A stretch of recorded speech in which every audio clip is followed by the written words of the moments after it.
to the Are We Nearly There Yet podcast. My name is Sonia. I'm the families lead at Kerith Community Church and I'm mum to 4 children. Each week on Are We Nearly There Yet, I have a conversation with someone different about a different aspect of parenting and family life.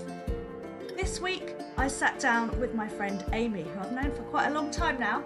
We chatted about friendship post becoming a parent. It maybe descended into a little bit of silliness at the end, so stick with us, but we hope you enjoy this week's conversation. Hey, welcome to this week's podcast to Amy. Welcome, Amy. Thank you, Sonia. It's so good to have you with us. Amy, why don't you tell people a little bit about yourself and who family is to you? I'm Amy Manwaring. I'm married to James.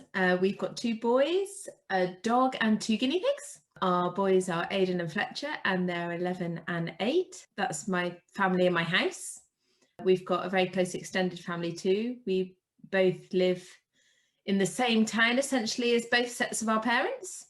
So we're all pretty close as a family and fast family. And of course my sister, who I'm very close to as well. Does she live close by as well? She's not quite so close. She lives in Kenya, so very far away. Same with James, actually. His brother's in America. So both of our siblings living in different continents, but we're really close as families. That must be quite difficult to navigate. Christmases and different things. Oh, it has its challenges. But thankfully, because we're close, we generally work them all out. Yeah, that's good. So are you the older sister or the younger sister? Where do you come in your family? I'm the eldest, first and best. I know for a fact that you and your sister are quite competitive, so she would say the youngest and best as well. Yeah, but cool. Tell us a little bit about how long you've been at Kerith, like which site you go and like what you do for work outside the home. Well, in usual times, maybe it's not outside of the home at the moment.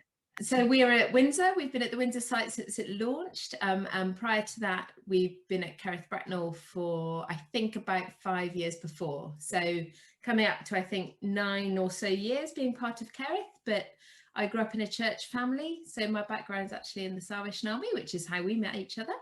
So yeah, that's how I go back church-wise. James has also grown up in a Christian family, but we're really happy that we're now part of Kerith.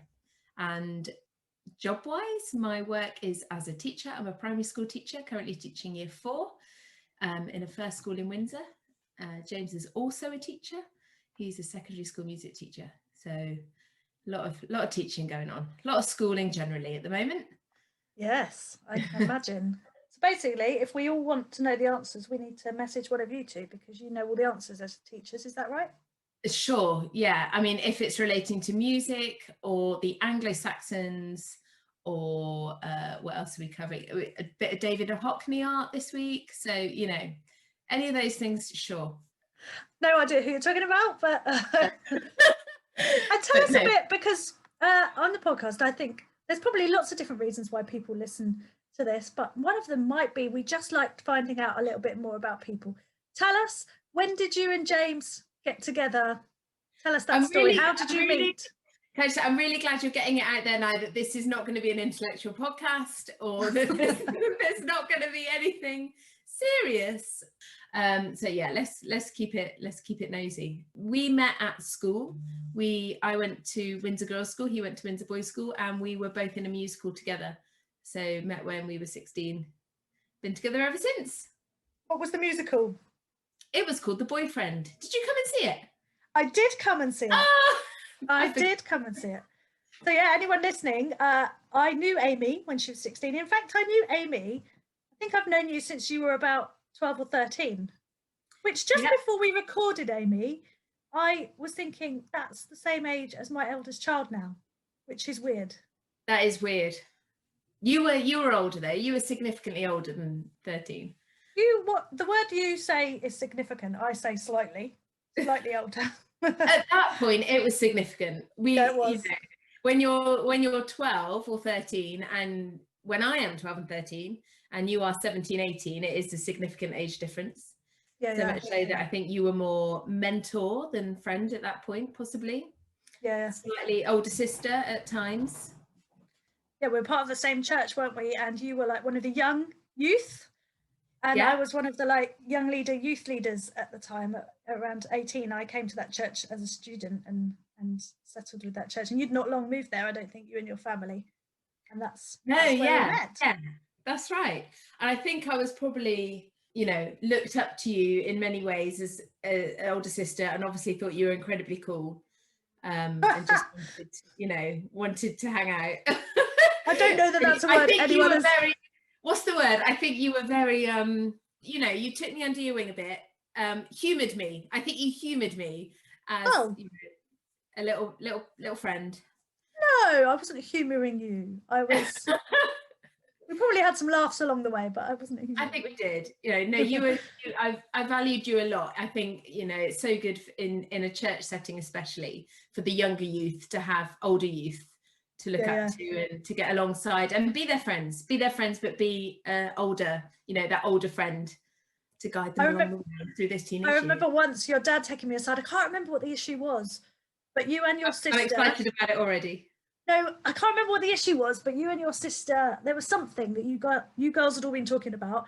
And I remember your dad taking me aside to say, just to check that me as one of the youth leaders was giving the same message to you as they were as the parents. And I can't remember what it was for the life of me, but... That's hilarious. Yeah. Were you? I'm sure I was.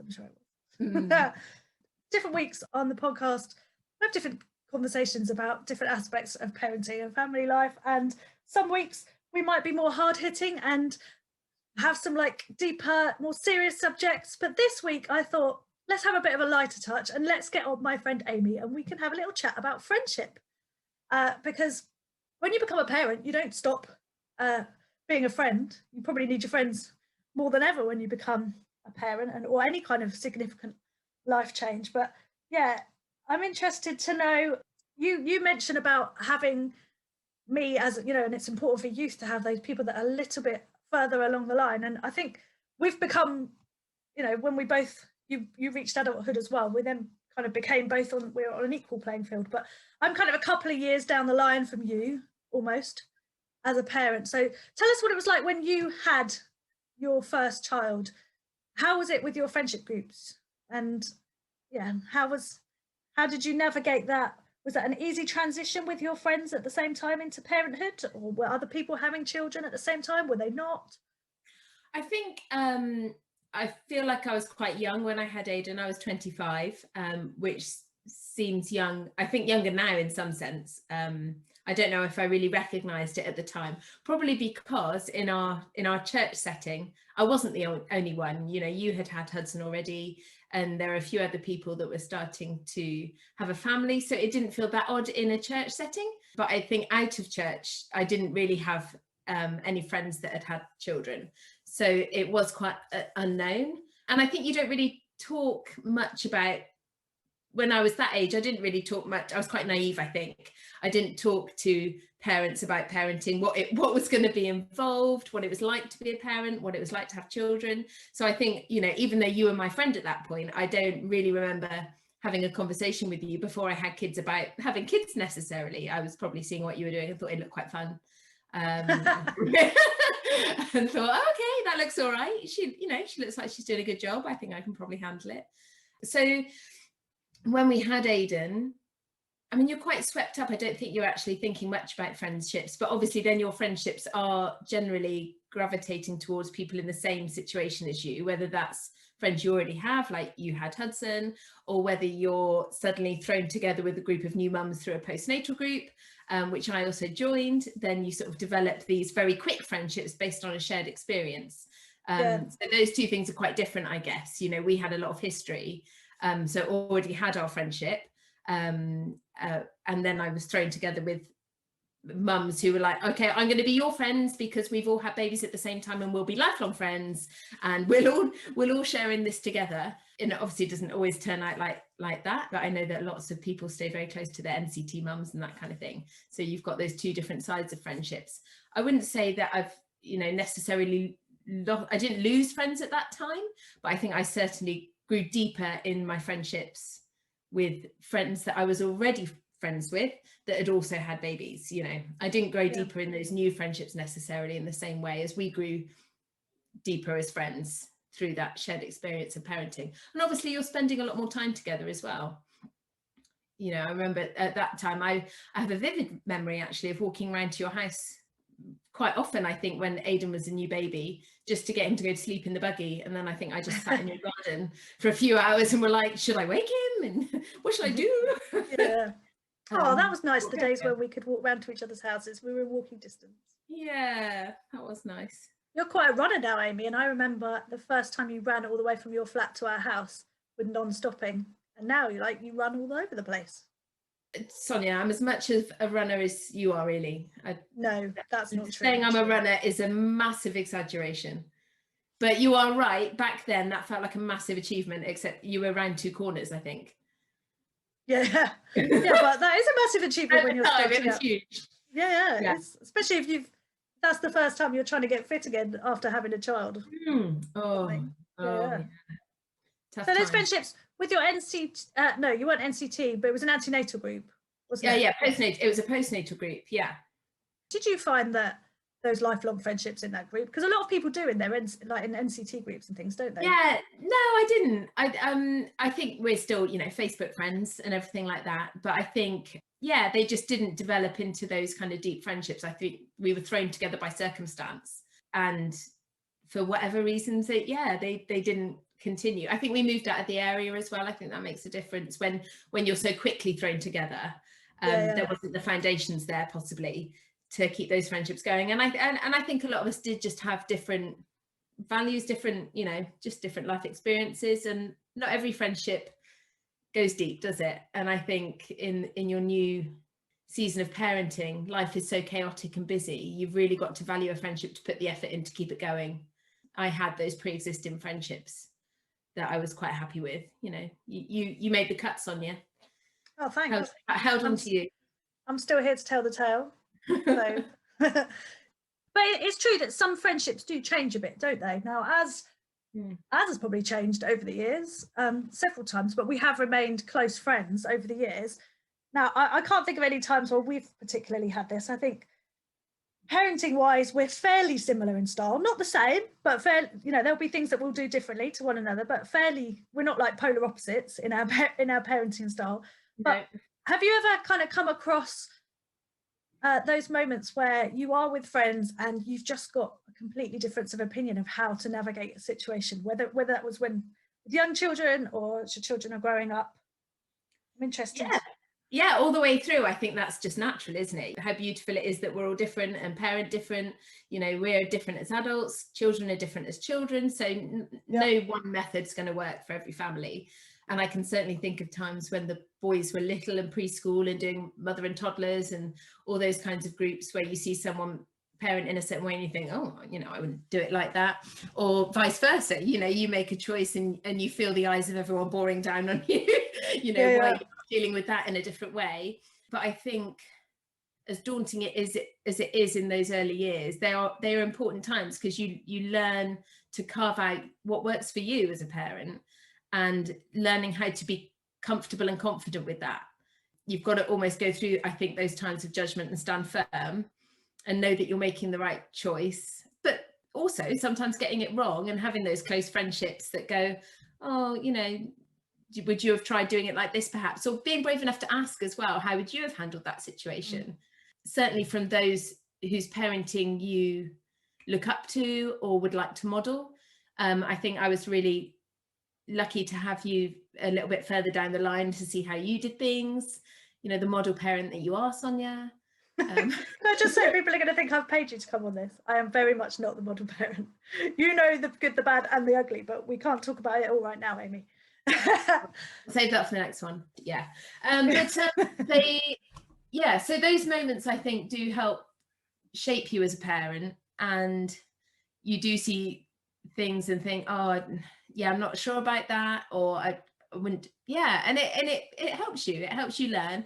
But I think it also helps you draw towards people whose parenting you admire and want to follow, and you watch what is being done and you think, oh okay, well when that happens to me I'll deal with it that way. Oh yeah, or I should have done it like that.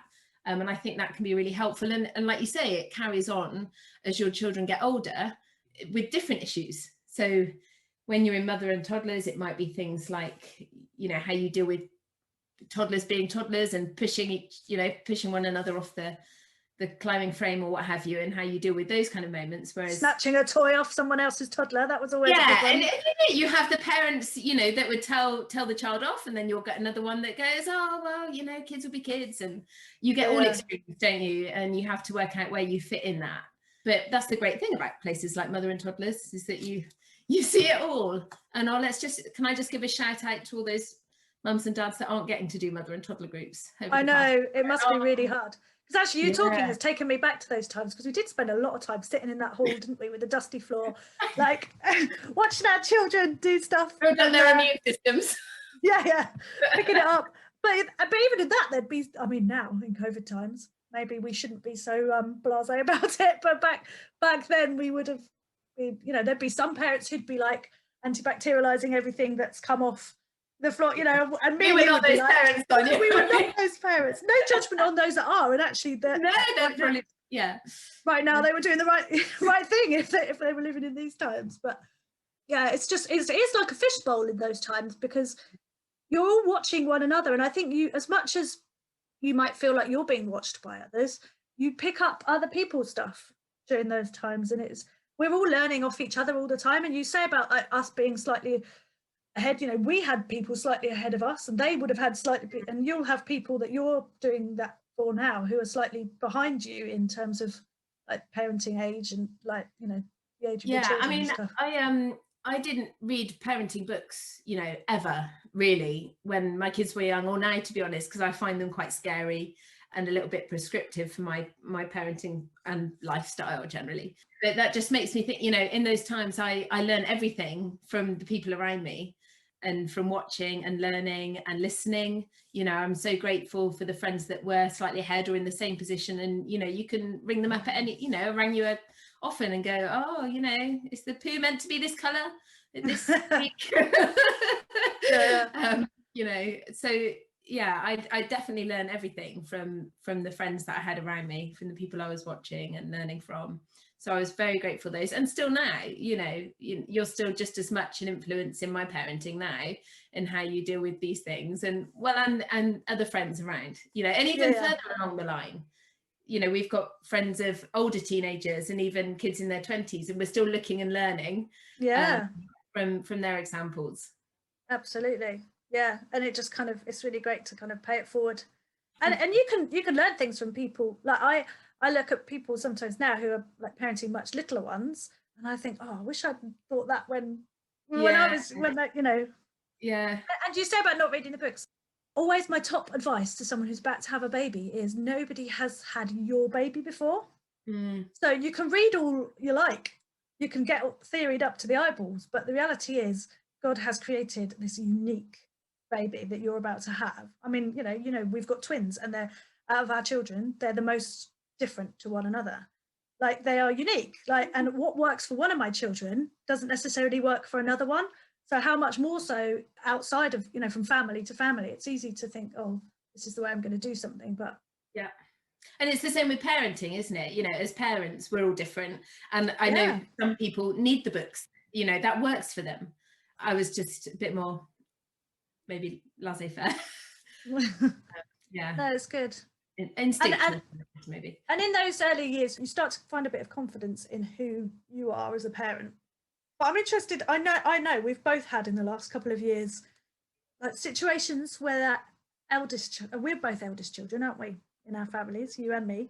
And with our eldest children, I was going to say the eldest usually pushes the boundaries, but in your family, I think it was your younger sister more than you that pushed the boundaries. But the older one, you know, you're going through it for the first time. But both of our eldest, we had a couple of years ago where they wanted to play a certain game, it had an older age rating, all those kind of things. How did you navigate? Because a lot of your friends now are parents' friends, aren't they? Like, they're your children's parents. So when your child is saying to you, oh, all my friends are allowed to do this, and you're the one saying, no, I'm not going to let you do this right now. How do you navigate that, not only with your child, but also with your child's friends' parents, who are now your friends? Yeah. Is that tricky? Have you? I think that is tricky, and that was a really tough time for us and Aidan, a really steep learning curve, I think, in how to parent. I'm not sure we got it right, to be honest. We held out a long time when all Aidan's friends were allowed to play this game and he wasn't, and a lot of tears. You know, it was really tough. We did hold firm with it. I think one of the things that I did do was try and communicate both with Aidan and the other parents, and you know, like how are you dealing, you know. I did ask other parents, some of whom I knew what they were allowing, some of which I wasn't sure about. So I did sort of ask, you know, what are you allowing your children to do? Never judging, but just asking questions. So I knew some children were allowed to play, and I asked, you know, how do you find it? How has it worked for you? Has it had any consequences? You know, so I think it's about getting a fair view of the situation, but also being really clear with Aidan about why we were saying no. And as hard as it was for him to understand then, I think once he got a little bit older, he can look back now and see why we made that choice. And I think he's okay with it now. You know, we talked about it a lot. We still talk about it now, and there are things that come up now, but it's about building that trust, isn't it? And building that two-way communication as to why you make those choices. And I certainly never told Aidan's friends' parents that I thought they were making the wrong choice, because that's their choice to make. You know, it's nothing to do with me, essentially. But they knew that I wasn't caving, and I think they had a bit of respect for that as well. That we were standing strong on that one. Yeah. And again, it's knowing your child and your unique child, because different children respond to things in different ways, and it's knowing what we want for our individual children. And that might be sometimes a tighter boundary, sometimes it might be a broader boundary, depending on the situation and the child. It works the other way as well, I think. Say if you have a tighter boundary and you feel like you're the one that's saying no, and you don't want other people to think you're judging them, and that to affect your friendship with them. But it can also work the other way around. Sometimes, I remember particularly with like a preschool Hudson, you know, he was a boisterous boy running around doing boisterous boy things. Girls can be boisterous as well, I know. And sometimes I'd be in situations where other people would be like, no, don't do that. That thing that my child was doing right in that moment. And I would then feel I had to tell my child not to do that thing. Whereas actually that's a hard thing to learn, isn't it? Yeah. I was happy with him doing, he wasn't hurting anyone, he wasn't, you know, so yeah, I think it works both sides. It's navigating those without wanting to give offense to anyone. I mean, they say, don't they, you can't give offense, it can only be taken. But you do worry, I think, when you're still doubting your own confidence as a parent. So then trying to navigate that and maintain friendships with all those around you when you're doing things like different to them can be tricky. But Amy, you're a teacher, you've mentioned. How have you found the last few weeks?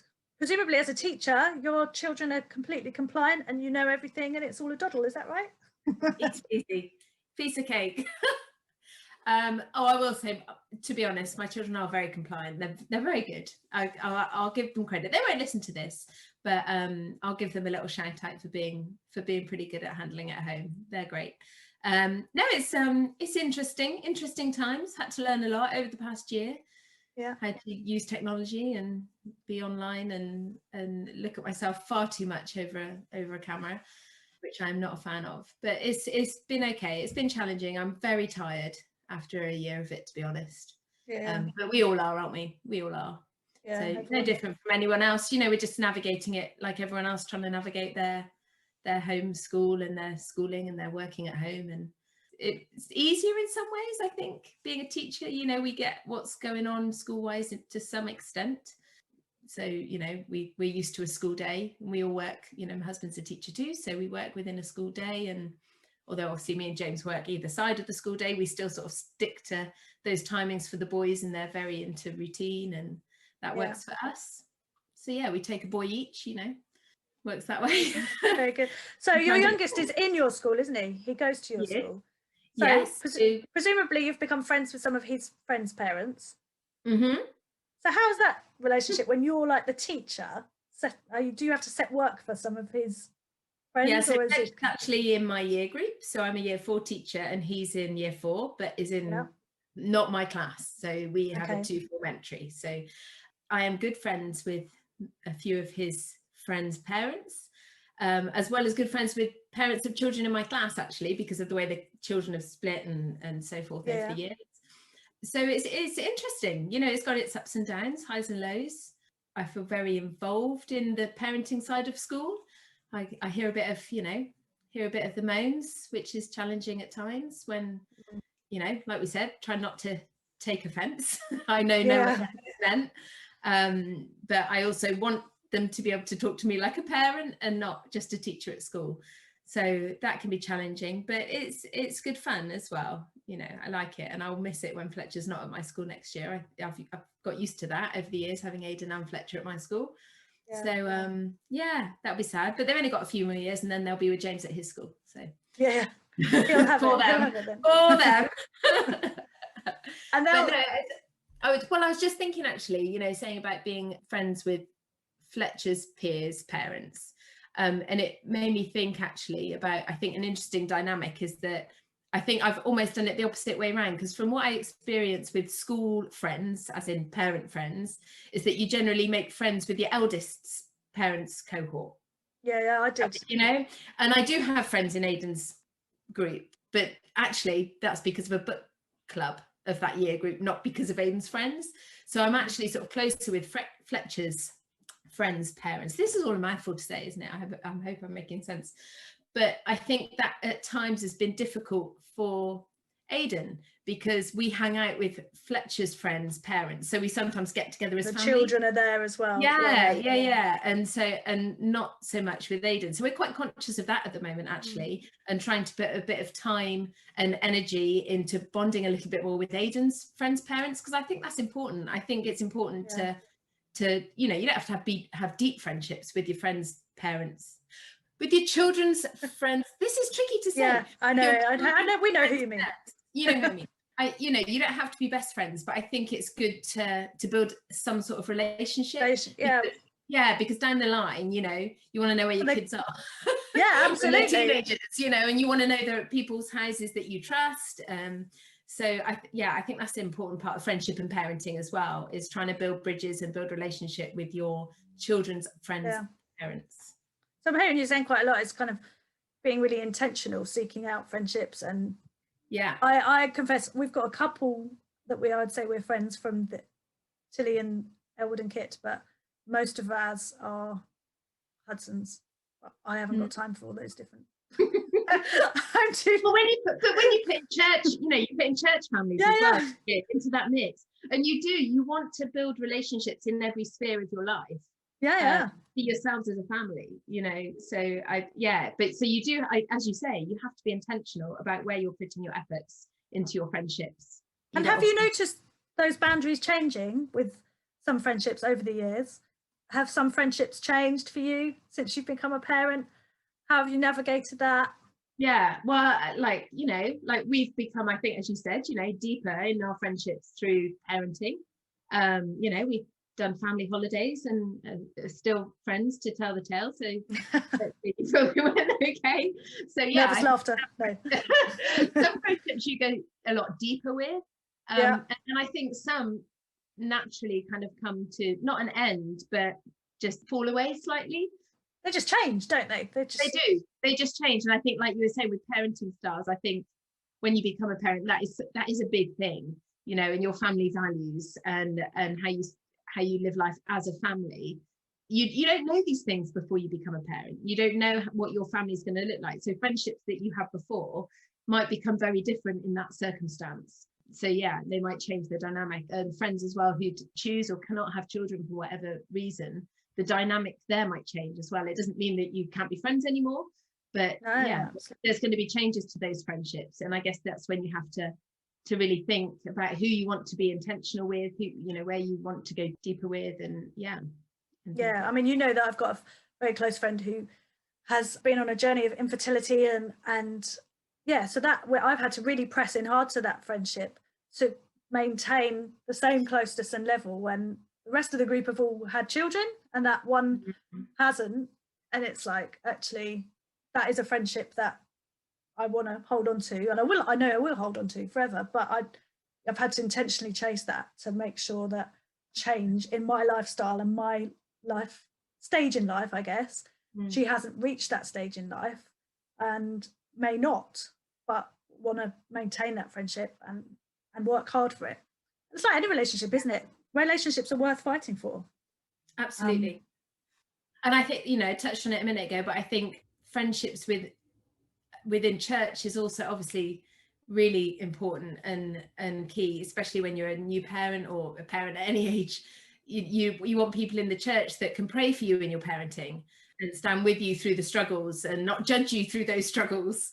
So yeah, it's really good to press into those friendships in the church as well, like you were saying, with people that are slightly older or stage ahead, as well as those that you spend your time with. You know, I'm grateful for families in the church that, you know, we've got friends that are next stage, you know, with the teenage children, older teenage children, and we're grateful for their wisdom.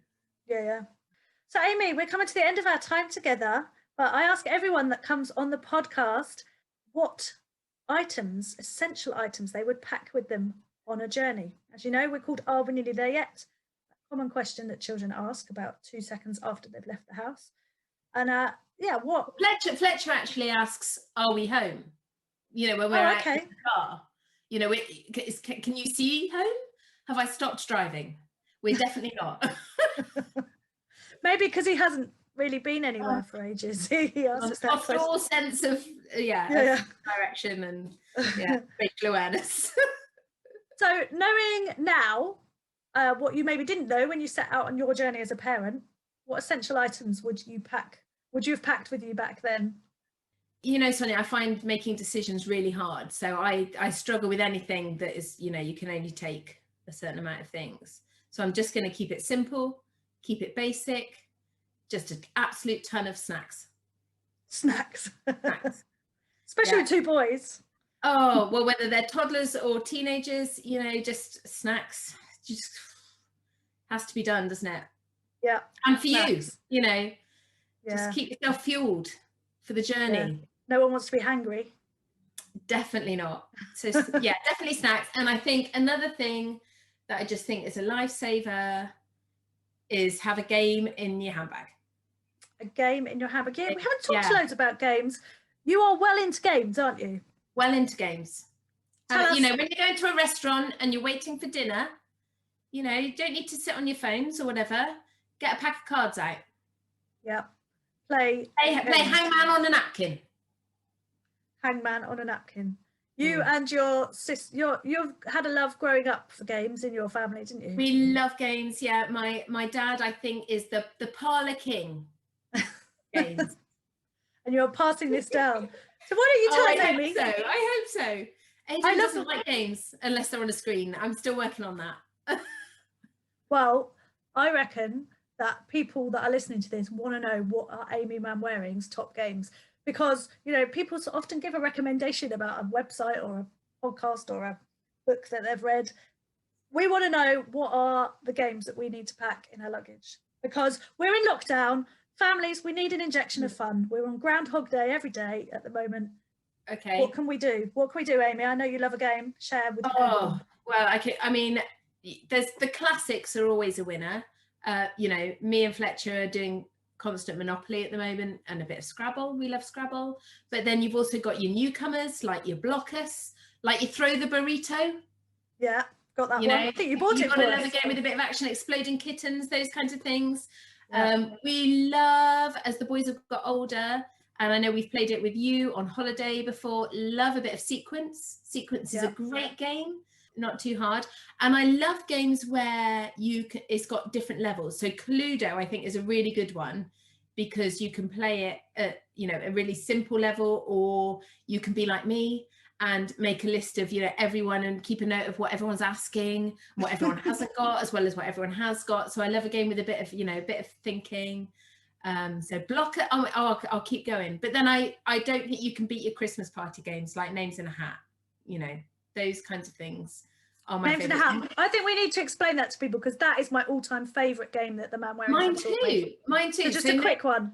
Yeah, well, we actually call it Celebrities, but I think that sounds a bit, you know, bit naff, doesn't it? So Names in a Hat sounds a bit broader, but everyone writes however many names you want onto a little bit of paper, put them in a hat, fold them up, put them in a hat, and then you take it in turns. But you have 3 rounds, so you have the hat or the bowl, you know, whatever works. Yeah, and we use a bowl. Yeah, we use a bowl. And we don't. Can I just say, we don't just use celebrities. We use a mixture of celebrity. It has to be someone that everyone in the room would know. Well, this is what I'm saying. This is why I say I don't like the name celebrities. We did fine. that originally, but I think names, yeah, you know, we have. Can I just say, if anyone's still listening to this podcast at this point, well done. Carry on.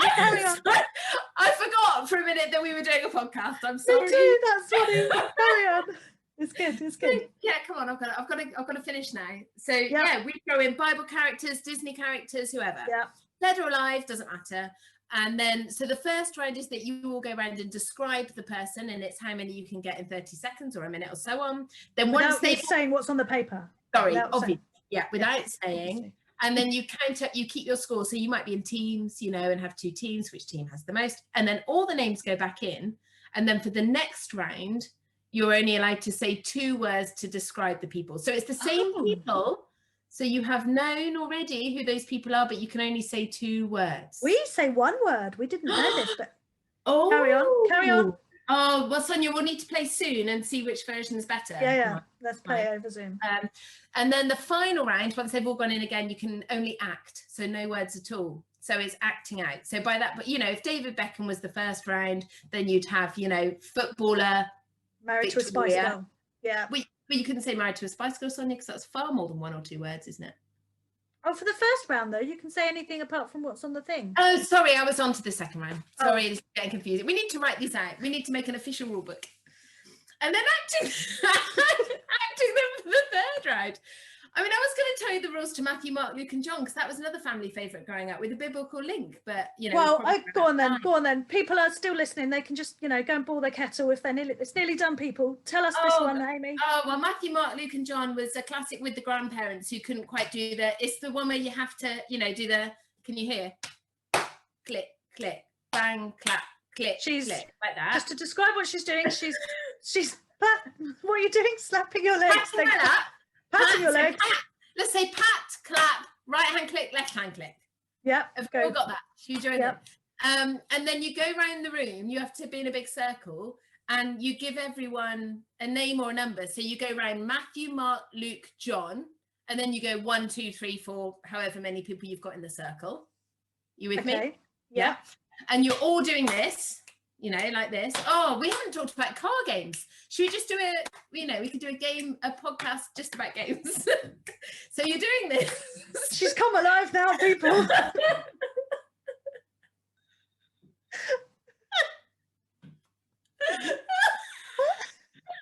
still recording. I'm not going. So you're doing this, and the first person, Matthew, you would go, Matthew 4. And then what happens? Do you have to read Matthew chapter 4? So then whoever's number 4 would be the next person. They would go, get for John. John 6, you know, and so on. And it's very funny because people generally find it quite hard. And then if you go wrong, you go and sit in the empty space at the end of the numbers and everyone changes their number. So you all move up. So your number would change. This is something else, and I cannot wait for lockdown to be over just so I can play this game with our families. Amy, thank you for coming on the podcast. You're very welcome. Oh, we had a giggle, but that's what friends do. Out there, find yourself and friends. You know what I mean? If you're struggling, if you're lonely, there's things you can do. You can go on kerith.church, you can sign up to a small group. And yeah, we would love for you to connect and find community with us.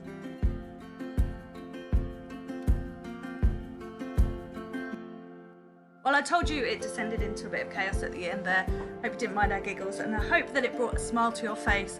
Why don't you try out some of those games and let us know if that's brought you fun and joy in your families during lockdown. See you next time.